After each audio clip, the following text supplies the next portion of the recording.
Sreymech and hello all IEAP-3 students.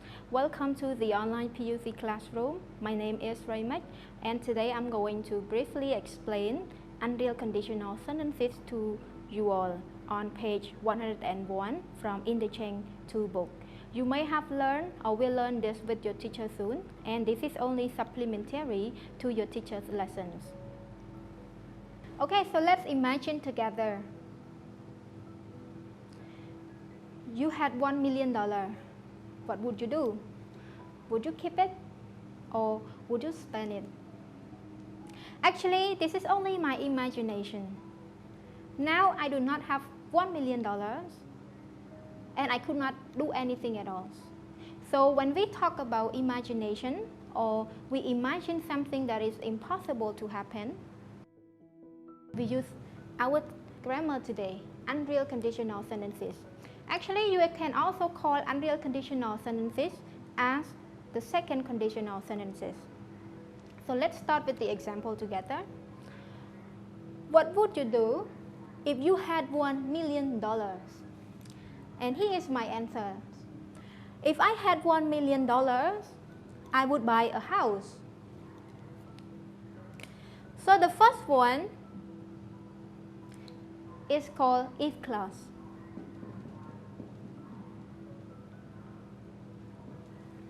And this sentence is called main clause.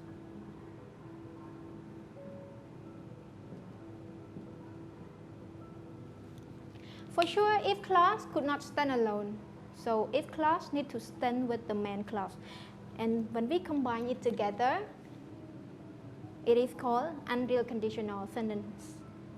So now we already got the sentence here. So let's start with the form. What is the form of second conditional sentence? So let's start with if.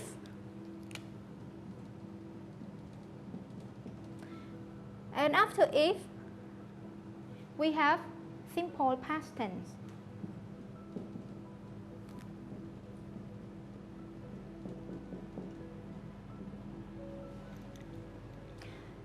And then we get with comma, subject plus would. Actually in here you can use would, could or might. So you say would, could or might.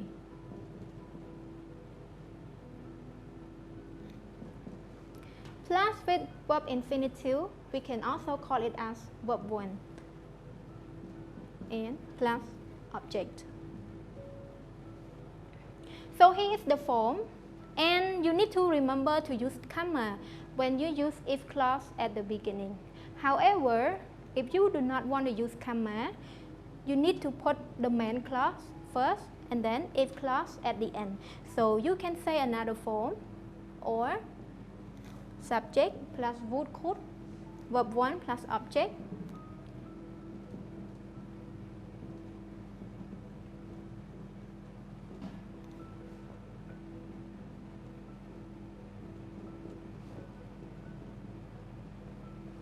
And then you start with if clause without comma. So you can say if plus simple past tense.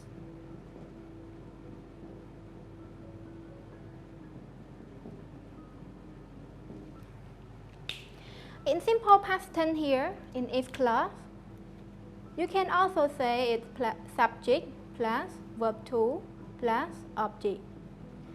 And when you make into negative, you say subject plus that plus not plus verb 1 plus object.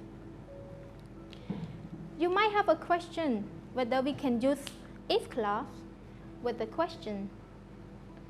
I recommend you to use the if clause to use the question with the main clause. So in if clause you still keep it the same.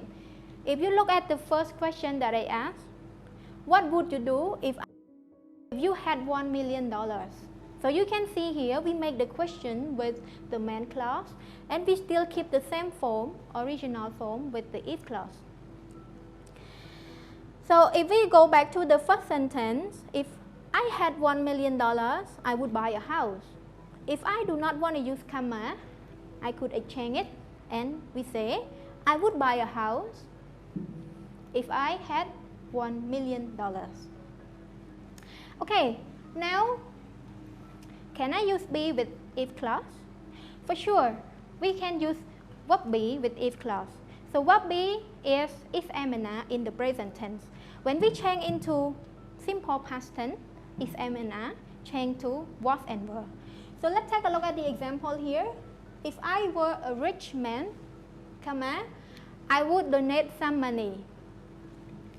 You might wonder why we do not use was with I. Because as we know, was can be used with I, he, she, it, and singular noun, while were can be used with we, you, they, and plural nouns. But remember that in the unreal conditional sentences, we do not use was. So we use only were with every type of subject. I, we, you, they, he, she, it, singular noun or plural noun, we use with only were. So that is why I say, if I were a rich man, I would donate some money. So now let's move on to the usage. How do we use unreal conditional sentences? Well, like I mentioned in the beginning, unreal conditional sentences are used to describe things that are unlikely to happen in the future, or things that are impossible to happen in the present. So even though we use with past tense, the meaning is not in the past, but the meaning is in the present or in the future.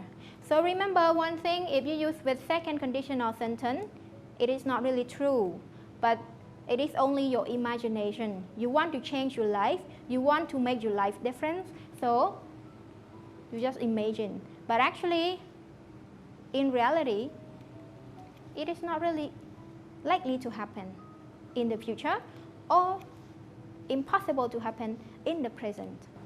Okay, so let's practice together. So I have 3 exercises on the board. What you need to do is to fill in each blank with second conditional form. In order to do this, you need to go back to my teaching at the beginning and then look at the form I have just taught. Let's do it.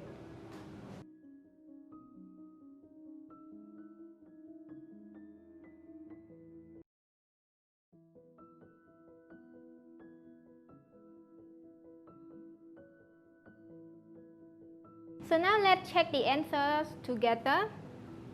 Exercise number 1. I asked my parents for a loan if I be you. So first of all, you need to identify which sentence is main clause. For sure, the first one is the main clause. Start from I until alone. And from here, is called if clause. So with main clause, you need to use would, might, could, plus infinitive verb, plus object. And with if clause, you need to plus with simple past tense. So here, I would ask. I would ask my parents for a loan if I be. So be here, we use as was or were. For sure, that should be were. Because like I mentioned in my explanation, we use were in second conditional sentence with every type of subjects. So I got my answer. I would ask my parents for a loan if I were you. Move on to the second exercise. What you do if your teacher give you A plus by mistake. So the first one is also the main clause. So what would you say? What would you do if your teacher, past tense of give should be gave you A plus by mistake. So now I got the answer. What would you do if your teacher gave you A plus by mistake? Let's move on to the last exercise. If I find a wallet on the street, I give it to policeman. So the first one is called if clause. Like I mentioned, if clause used with past simple tense. So you say, if I, verb 2 of find is found. If I found a wallet on the street, I would give it to policemen. So these are the answers. Okay, I hope you have learned something today, and I am sure that you will get more practice from your teacher. Stay safe and enjoy learning via the online PUC classroom.